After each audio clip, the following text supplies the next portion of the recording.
Okay, I think I'd like to call this little video, How Do I Contact the Complaints Department? Because I have one, and that's to say I have a complaint, not a department. And so let me in the beginning talk about what I see as a problem, and then I'll tell you what I consider to be the solution. And at the same time, I'm aware that I maybe just don't get it. I'm not understanding correctly. So if any of you can explain it to me, then please do. So this began when I was reading an article about Barack Obama's natal chart. And I say it was about his chart, but really the author wrote mainly about the aspects in the natal chart. And there was no reference to natal planets and what they would mean. And so it was as if the aspect's meaning or the influence of the aspect was what mattered, and the natal positions didn't.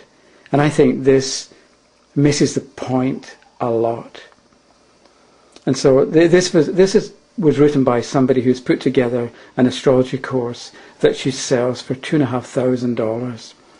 And I don't know if I would want to pay that for it. So, especially if this is any kind of indication of what you'd be getting. I don't know if I should be saying this, but anyway. Okay, so what she wrote was at one point, the natal aspect of the Sun square Neptune is not the most wonderful thing for a leader. There can be an overly generous or sensitive nature, not always seeing clearly. Sometimes it can manifest as guilt for not doing more. So she then moved on to talk about aspects of the Moon and Jupiter and Venus. So I think you're going to recognize that type of approach because it's quite normal, it's quite common, and it's what people do. I'd sort of like to say that this is what passes for astrology, but I think it leaves an awful lot unsaid, and it leaves open a lot of avenues for misunderstanding. And in some ways I don't think it's really astrology. Anyway, I hope that you'll understand my position as we go through this. So I've got a few complaints, and in no particular order. One is, there's no indication that the author has any idea or has made any kind of decision about what effect this aspect will have.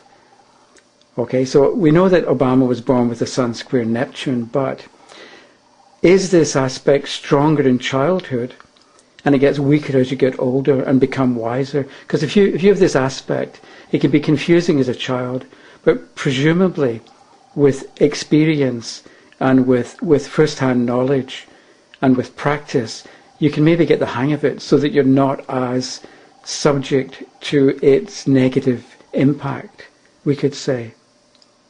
So is it stronger in childhood and gets weaker as you get older?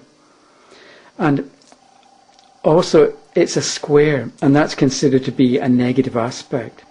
And so what I want to know is, does Obama always have this negative influence and he can't ever get rid of it? You know what I mean? Because we talk about aspects, but how often do we consider how strong they are, when they're going to kick in, when they're going to be there, when they're not going to be there? And so is this Sun square Neptune a dominant influence, or is it going to be overshadowed by other factors? And if so, what are these other factors, and how do you overcome the aspect?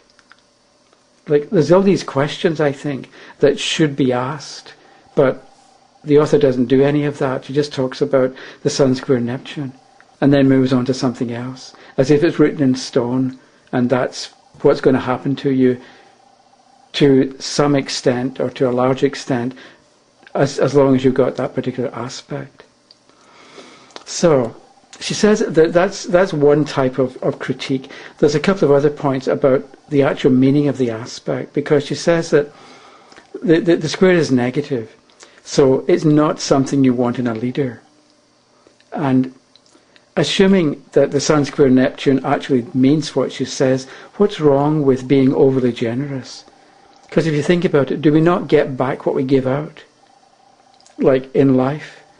And so if Obama is very generous, does that not mean that it's going to encourage generosity on the part of other people, that they'll be helpful and generous too? We're also told that sensitivity, apparently there's something wrong with being sensitive because you're overly sensitive. But does having sensitivity not mean that you can understand how other people better? You can empathize with them and treat them well. And in the same way, get a good response from other people because they know that you appreciate their situation. Whereas from reading the article, it seems like sensitivity is automatically weak and automatically a problem. So that's kind of the core of the problem.